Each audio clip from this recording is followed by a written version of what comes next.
Salut mes petits initiés, bienvenue sur ce podcast sur le tatouage et la confiance en soi. Je suis Ni et je me questionne sur le lien entre le tatouage et la confiance en soi, le fait de s'aimer plus grâce au tatou. Est-ce que avoir quelque chose qu'on aime sur son corps, ça peut faire qu'il est plus facile de s'aimer? Aimer son corps puis s'aimer soi, le tatou après une cicatrice, cacher les mauvais souvenirs, faire de ses peurs une force. Le tatouage peut masquer mais peut aussi venir accompagner la cicatrice. Le tatouage permet de cacher un événement douloureux, un complexe, de le rendre plus joli ou le compléter.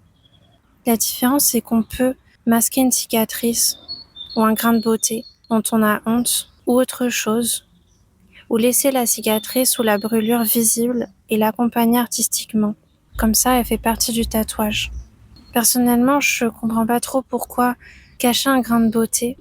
Justement, ça s'appelle grain de beauté, c'est quelque chose de beau, qui est censé être beau. Mais certaines personnes peuvent avoir un complexe avec ça et ne pas aimer leur grain de beauté, par exemple. Et ça, c'est possible de les cacher avec le tatouage. Pour ce qui est de la cicatrice, c'est un peu plus complexe. Mais ça peut être dû à un traumatisme, un événement qu'on a vraiment oublié, donc un événement qui nous a vraiment traumatisé. Donc je peux comprendre que certaines personnes aient envie d'oublier ou de masquer. En tout cas, que ce soit pas visible tous les jours dans le miroir.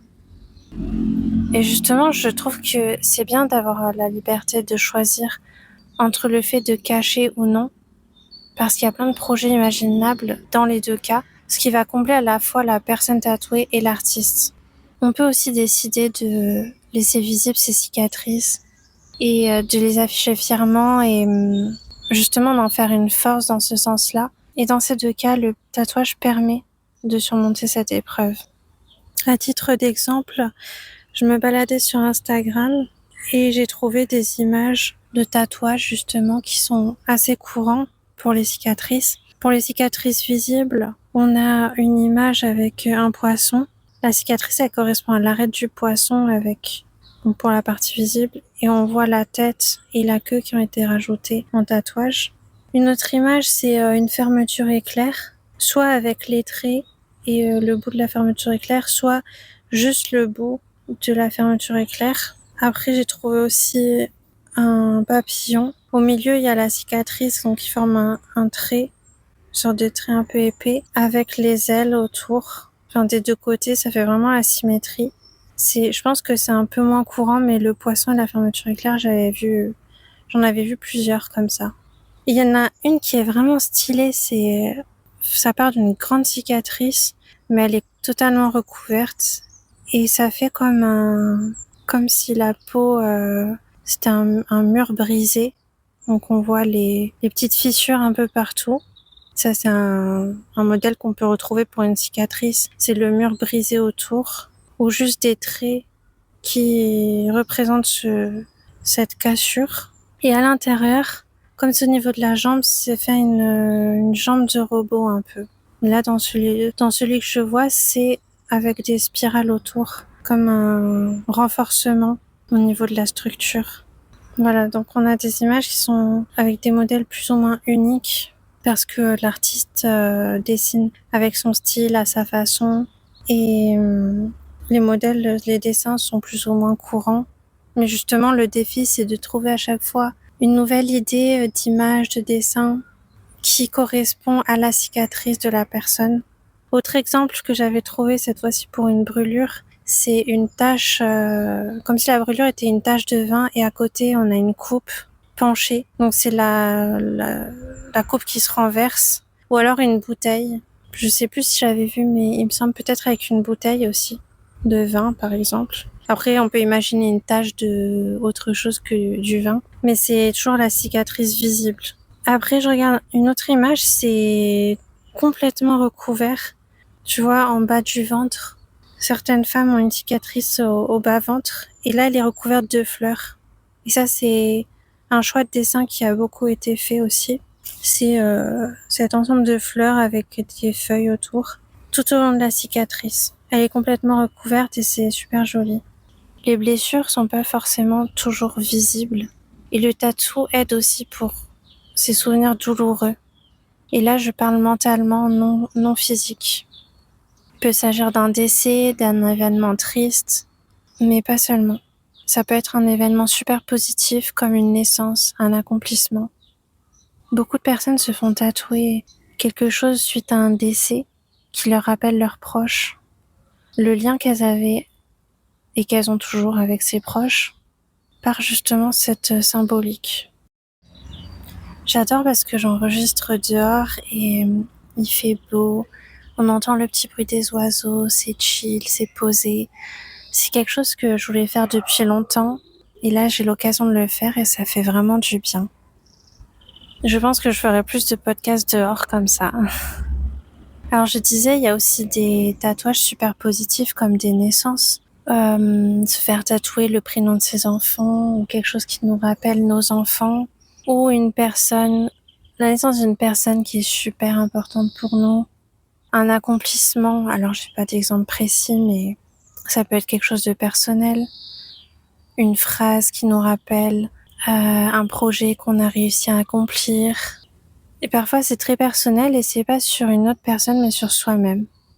Et c'est assez évident que voilà, c'est notre peau, qu'on en fait ce qu'on veut, que c'est parfois notre histoire ou l'histoire des personnes qu'on aime.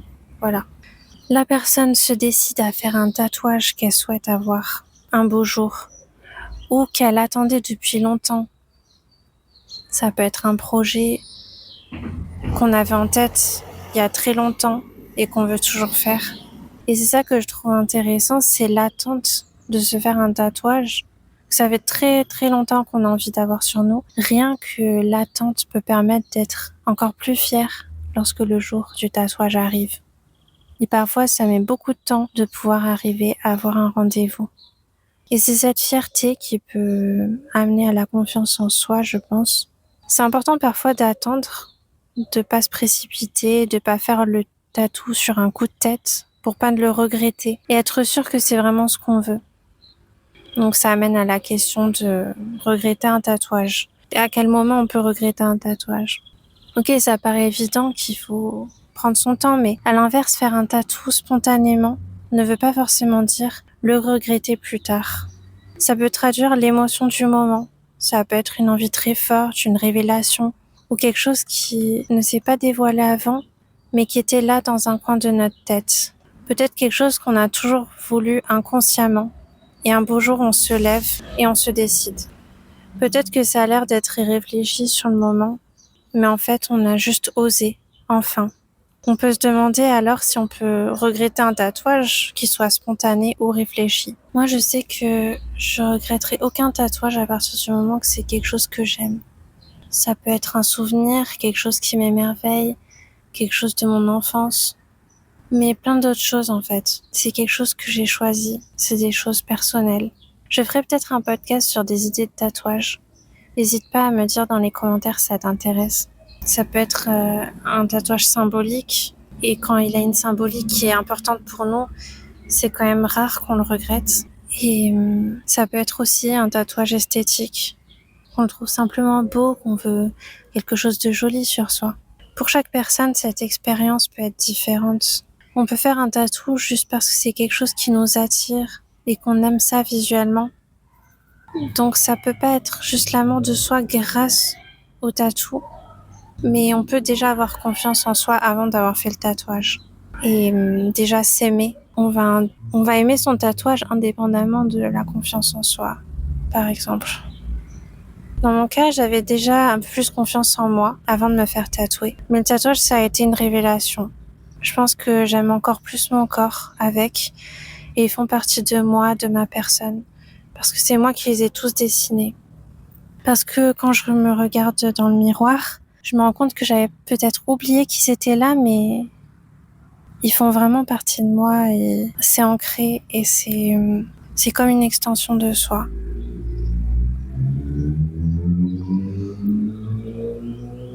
Aussi parce que c'est comme si j'avais toute mon histoire sur ma peau. Et j'avais déjà entendu des témoignages comme ça où la personne a tous ses souvenirs les plus marquants sur la peau et donc l'histoire de sa vie, les choses qu'elle aime, que ses enfants aiment.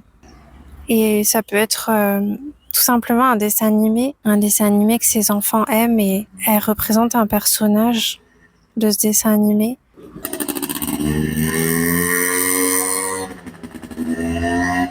Et c'est ça, sa symbolique. Graver quelque chose qu'on aime sur sa peau, c'est extrêmement positif parce qu'on le voit tous les jours et ça nous donne une impulsion dans la vie. Par exemple, je suis fan d'une super-héroïne, Supergirl. Je me tatoue quelque chose qui évoque Supergirl. Imaginons que ce soit mon inspiration.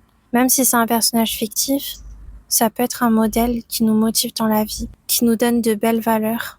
Alors j'aurai tous les jours ce tatou sous mes yeux. C'est comme si je me répétais une affirmation positive. D'ailleurs, en tatouage, on peut avoir des affirmations positives, on peut avoir du texte, de la calligraphie. Même le texte, les mots, sont quelque chose de beau et sont quelque chose qui peuvent être magnifiés dans le tatouage, dans les dessins. Parce que même la lettre, même les mots sont considérés comme de l'art. Et les lettres telles qu'elles peuvent être dessinées sont une image créative. Voilà, les phrases sont de l'art en gros. Les phrases représentées sont un art. C'est comme ça que je ressens les tatouages et l'effet qu'ils peuvent avoir. Après, on pourrait aussi parler des tatouages qui ont un effet négatif, mais je peux pas vraiment m'y aventurer parce que c'est un sujet délicat et propre à chacun. À mon avis, le tatouage en général, c'est pas quelque chose de négatif. Ça va plus être dans ce qui est représenté. Par exemple, je vois des représentations du diable en ce moment, dans le monde du tatouage. Certains choisissent cette représentation pour le style, pour avoir un style dark. Et là, on parle de tous les tatouages un peu dark. C'est un choix qui peut se comprendre dans le sens où on n'est pas forcément une personne malveillante parce qu'on a des tatouages dark. Ça peut visuellement provoquer des préjugés chez les gens. Mais pour moi, il faut pas s'arrêter à la symbolique et une association qu'on peut faire avec une image parce que la symbolique d'une chose peut être différente d'une personne à l'autre. Par exemple, 2 personnes peuvent se faire tatouer une tête de mort et ça peut représenter 2 choses totalement différentes. La mort peut symboliser plusieurs choses. L'une parce qu'elle est fan de pirates et l'autre parce qu'elle a passé une étape importante dans sa vie. Et ce que symbolise la tête de mort. Pour moi, une représentation négative peut devenir positive aux yeux de la personne tatouée. Tout dépend de l'association qu'elle en fait. J'englobe tout ce qui touche à la violence ou à l'horreur, les tatouages tirés de films d'horreur, de jeux d'horreur, les armes, les scènes d'horreur, le sang. Par exemple, je ne me ferais pas tatouer un zombie. C'est pas dans mes projets, c'est pas quelque chose qui m'attire. Même si j'aime certains univers zombies comme dans The Walking Dead, on peut trouver d'autres exemples de jeux ou séries avec des zombies. Partant de ce concept, certains préfèrent se faire tatouer quelque chose de, entre guillemets, joli, comme une fleur. Elles vont aimer ce qui est à l'opposé de l'horreur. Après, on peut aimer les deux, c'est possible aussi. Mais ce que je veux dire, c'est que un personnage, aussi horrible qu'il soit, peut traduire l'image d'une œuvre, d'une création, de la passion qu'on peut avoir pour un univers en particulier. Alors la question c'est, est-ce qu'un tatouage horrible ou violent peut donner confiance en soi? Certaines représentations me font pas envie et je voudrais pas les avoir sur moi parce que trop violentes ou pas jolies à mon goût. Mais je pense qu'un tatouage montre pas forcément la personnalité de la personne qui le porte. Elle peut être très douce alors que son tatouage est très hardcore. Et un tatouage violent ou d'horreur peut venir de quelque chose qu'on aime ou qui nous fascine. Ce que l'on aime peut être notre force, peut nous donner la confiance en soi. Et toi, qu'est-ce que t'en penses? N'hésite pas à donner ton avis dans les commentaires. Après, s'aimer sans aucun tatou, c'est aussi possible. Il faut pas attendre quelque chose de miraculeux des tatous, mais ça peut beaucoup aider, comme on en a parlé tout à l'heure. Après, je réfléchis un petit peu à qu'est-ce qui pourrait rendre fier ou donner confiance en soi à partir du moment où on fait un tatouage. Et c'est aussi le fait d'avoir résisté à la douleur. Parce que comme vous savez, le tatouage, ça fait mal. C'est une douleur supportable. Après, tout dépend de la zone. Il y a des zones qui font beaucoup plus mal que d'autres. Mais pendant tout ce temps où on a eu mal, le tatouage en soi a été aussi une épreuve ou une étape dans notre vie. Et on est allé jusqu'au bout. Et je dirais que le fait d'aller au bout de son tatouage, c'est aussi une fierté. Et ça donne aussi de la confiance en soi. Alors forcément, quand ça fait des heures qu'on se fait tatouer et que la douleur est très grande, bon, c'est pas une bonne chose. Forcément, on aimerait que ça ne fasse pas mal. Mais même si on regarde en dehors des sensations, de la douleur, alors en dehors de la douleur, l'acte en soi, pour moi, c'est une fierté parce que c'est ce qu'on a choisi et on peut être très content de le faire, très contente. Mais en parlant de sensations, sans parler de la douleur, la sensation de se faire tatouer, c'est une sensation que j'aime beaucoup. Et quand je parlais de ma révélation au moment de me faire tatouer, je parle aussi de cette sensation, de quelque chose de nouveau pour la première fois où tu te fais tatouer, c'est quelque chose de nouveau. Mais le processus se répète pour les autres tatouages et on retrouve à peu près les mêmes sensations ou sensations différentes quand ça peut faire plus mal. Mais en fait, dans ma tête, je me dis, ça y est, c'est le moment. C'est en cours, c'est en train de se faire et ça va apparaître. Le tatouage va se révéler sur la peau. Et cette sensation, elle est magique. Elle est géniale. Après avoir fait mon premier tatouage et tous les suivants qui sont arrivés suite à cette expérience, je me rends compte que les tatouages ne sont pas juste des dessins. Ça représente beaucoup plus que ça. Et le fait de les avoir sur la peau, ça représente beaucoup plus que... Enfin, même si déjà l'art, c'est quelque chose de super. Il y a un lien entre cette représentation visuelle et le ressenti corporel, le ressenti qu'on a de nous-mêmes. La confiance en soi, entre autres, parce qu'il y a beaucoup de choses qui rentrent en jeu. Et c'est pour ça que je ferai d'autres thématiques de podcast, parce que la confiance en soi, c'est une chose, mais avec ses ressentis, avec cet aspect visuel, il y a plein de liens entre le tatouage et d'autres choses, des choses personnelles, choses propres à l'humain qui se fait tatouer. Donc voilà, thématique très intéressante. J'espère, en vous tatouant, en tatouant des personnes, pouvoir leur apporter cette fierté, cette confiance en soi. Ce que j'ai déjà fait avec certaines personnes et j'espère pouvoir continuer. J'espère pouvoir continuer à le faire.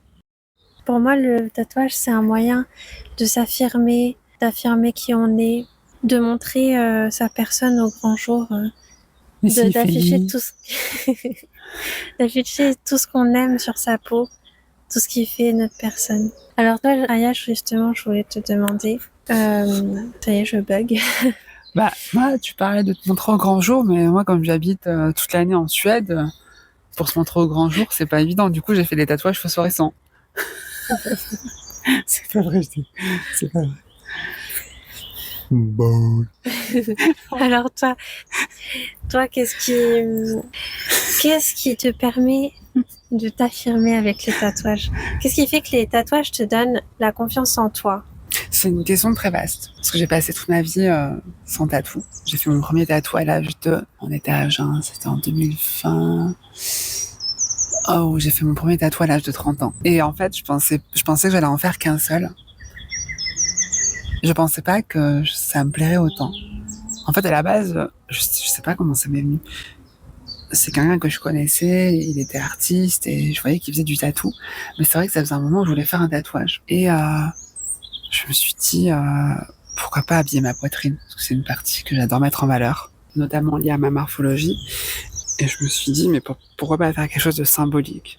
C'est quelque chose qui est près du cœur. Je me suis dit, bah ça va vraiment me donner confiance en moi de ouf en fait. Et alors c'est peut-être, ouais, c'est pas narcissique. J'ai pas fait un tatou pour le montrer aux autres. C'est ça, je m'en fiche. Je me suis dit, j'ai envie de faire évoluer l'image que le miroir me renvoie et comment je me perçois moi. Et surtout, le dessin, c'est une façon d'immortaliser un souvenir. Ce corps, c'est comme une location. Il est en location. Quand on va partir de cette terre, il sera plus là.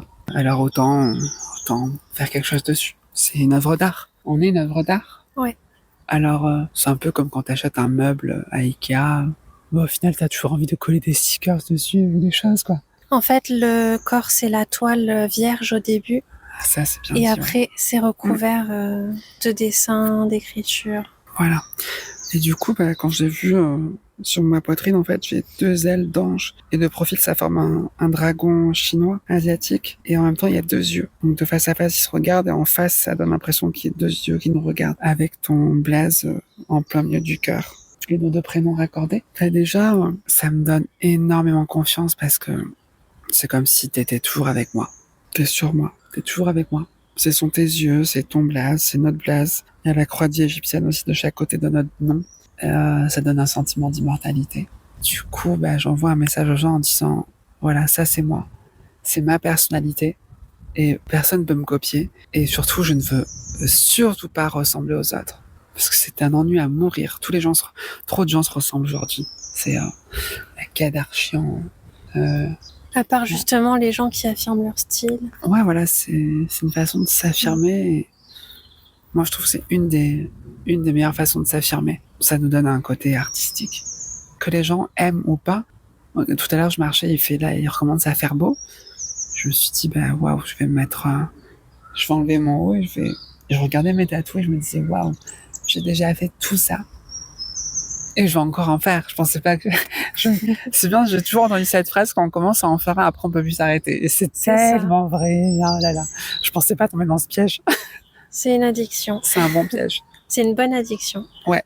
Mais pour moi, c'est un peu comme si on était... j'ai un arbre en face de moi et je l'aime l'idée en fait que je suis un arbre et que j'ai besoin de recouvrir le corps de tatou comme si c'était des feuilles. Waouh. Joli. Pour pouvoir m'oxygéner. Mais des choses qui ont du sens. Voilà. Des choses qui me rappellent mon enfance. Les aventures d'une mouche, par exemple. Tu connais ce dessin animé? Je me suis fait tatouer, surtout le bras gauche, en fait. J'ai décidé de faire des animaux parce que les animaux font partie intégrante de ma vie. Pour moi, c'est mes amis. C'est mes meilleurs amis, les animaux. Une chauve-souris, un petit cochon, un bourdon, un hérisson, une mouche. Il va y en avoir plein d'autres. Plein d'autres. Est-ce que ça pourrait t'arriver de faire un tatouage qui n'a pas forcément un sens ou une symbolique, enfin plus une symbolique, mais qui soit simplement décoratif, enfin que tu trouves joli, donc tu te dis c'est joli, je le fais? Non, pour moi, tous les tatous que je veux faire ont forcément un sens. D'accord. J'adore le symbolisme, c'est un de mes courants d'art favoris, avec le réalisme. J'ai besoin que tout ait un sens, sans forcément l'expliquer, mais justement, c'est en lien avec ce que je disais tout à l'heure par rapport au fait de nommer tout.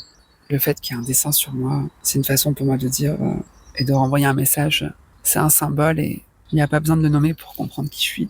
Moi, en général, c'est pareil. J'ai besoin que ça ait du sens. Enfin, que ça ait de la symbolique. Ou alors que ce soit symbolique, à la fois symbolique et joli. C'est vrai que c'est quand même mieux quand c'est une belle esthétique. On va pas se mentir. Hein, on a vu des tatous. Bon, je juge pas. Hein, j'aime pas critiquer, mais un morceau de fromage ou une canette ou... Voilà, après c'est propre à chacun, faut pas tomber dans le piège du jugement, mais c'est très subjectif comme sujet. Parce qu'un morceau de fromage pour quelqu'un, ça peut être super important. Oui, ça peut lui rappeler son papy qui était fromager dans le Jura ou dans les Alpes. Voilà. Ouais, mon papy, il était fromagiste, alors je me suis fait tatouer un roquefort qui pue. Mais voilà. Depuis que j'ai fait les tatous, là, ça va faire 4 ans que j'en fais. Et la majorité, c'est toi qui les as fait. Waouh, je sens une confiance en moi, un regain de confiance. Je me lève tous les matins, je vois les tatous dans le miroir, je les regarde et ça me permet de me rappeler qui je suis, d'où je viens. Je sais, vous allez me dire, t'as besoin de tatous pour savoir qui tu es, d'où est-ce que tu viens. Oui. Si un jour je perds la mémoire ou autre, je verrai ces dessins, je me dirai, quelqu'un qui me connaît pas, il pourra en déduire qui je suis, d'où je viens, rien qu'en regardant mes tatous. Mon corps raconte une histoire. Ah, je disais ça tout à l'heure. Ouais. Je veux que mon corps raconte une histoire. Je veux pas forcément avoir besoin de parler avec des mots et avec les gens pour qu'ils comprennent mon histoire. Je veux qu'ils la regardent comme une œuvre d'art et qu'ils se fassent leur avis. Ok. Et ça permet de pas oublier, un peu comme un journal en pierre à l'époque de la Rome antique où ils gravaient leurs phrases dans des roches avec un marteau et un pieu, un burin. Ça reste gravé. c'est les souvenirs de notre vie, date de mariage ou la phrase en espagnol Hoy me hace más fuerte lo que ayer me mató. Ça me permet de me dire que tout ce que j'ai vécu m'a rendue très forte. Ou alors ton nom d'artiste. Le papillon, qui signifie pour moi la renaissance. Le hérisson, qui est mon animal totem dans la communauté des gens du voyage. Tout a un sens. Tu voulais ajouter autre chose? Pour conclure, le tatouage peut aider à la confiance en soi. Quelle belle conclusion.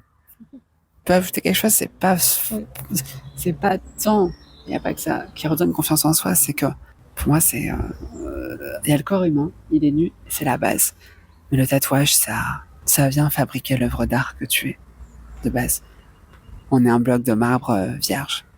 Et le tatouage, c'est comme venir tailler une sculpture et en faire une œuvre d'art. Ah oui, il y a des gens aussi qui disent qu'ils sentaient que les tatouages étaient déjà là, mais que l'artiste les a révélés. Ouais. Donc, ils étaient déjà dans la peau et enfin ils peuvent se voir. C'est particulier comme façon de penser. Et ça crée une connexion avec la personne qui te tatoue aussi. Moi, personnellement, j'ai choisi toi parce que t'es ma femme et que le fait que ce soit toi qui fasse les tatous, qui me grave les souvenirs, c'est encore plus symbolique. Ouais. Ça nous connecte encore plus. Et que j'arrive à traduire ce que t'avais pensé. Un autre tatoueuse ne pourrait pas le faire aussi bien parce qu'il me connaît pas aussi bien que toi, tu me connais. C'est ça aussi. C'est pour ça que c'est important qu'il y ait une connexion entre la tatoueuse ou le tatoueur et la personne tatouée aussi. C'est indispensable. Oui. Ça va te pair avec la confiance en soi. Parce que si tu fais un tatouage, si tu fais faire un tatouage par une personne que tu ne connais pas forcément, ou il n'y a pas de lien, et qu'elle te fait un tatouage que t'aimes pas, ça peut faire tout l'inverse. Tu peux avoir envie de le cacher et avoir encore moins confiance en toi, en te disant ça me va pas du tout, j'aurais pas dû le faire. C'est ça.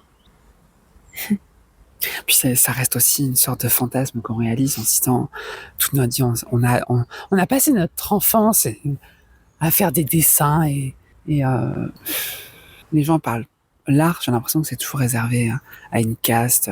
On en parle peu, mais il y a tellement de formes d'art et le tatouage, c'est Certaines formes d'art sont accessibles à tout le monde, sont affichées là où tout le monde peut les voir. Ce qui est bien, c'est que c'est comme beaucoup de choses. Je prends l'exemple des échecs. Le tatouage, ça existe depuis, je peux même pas quantifier les années. C'est ça. Ça existait déjà dans la Chine antique, non? Ça existe depuis très. Même à l'époque de la, je vais dire des conneries, mais à l'époque de la préhistoire. Faudrait ouvrir un bouquin sur l'histoire du tatouage. Ouais. Je me suis déjà penchée sur la question.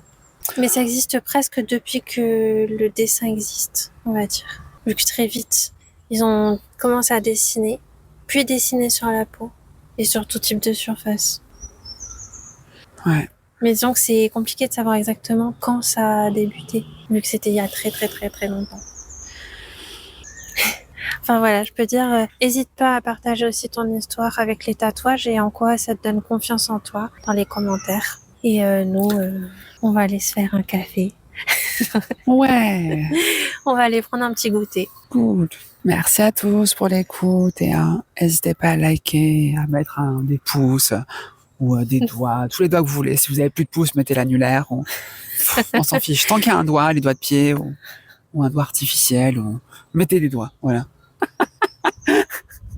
Il y aura d'autres podcasts sur tout type de sujets, dont les tatouages. Je vais ouvrir une rubrique tatouage, playlist podcast sur les tatous. Et on vous aime et merci de votre écoute et à bientôt pour de nouvelles aventures avec Ryan.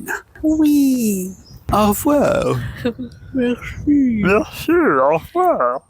Donc je sais qu'on se retrouve très bientôt et on se retrouve de toute façon pour des nouveaux podcasts. Si tu souhaites me suivre, tu peux me suivre sur mon compte perso Ignare1 et sur le compte de ma BD Connexion Ini. Mais tu peux aussi me suivre sur mon compte Instagram de tatouage, donc de tatoueuse sur Bordeaux, la région bordelaise, le 33.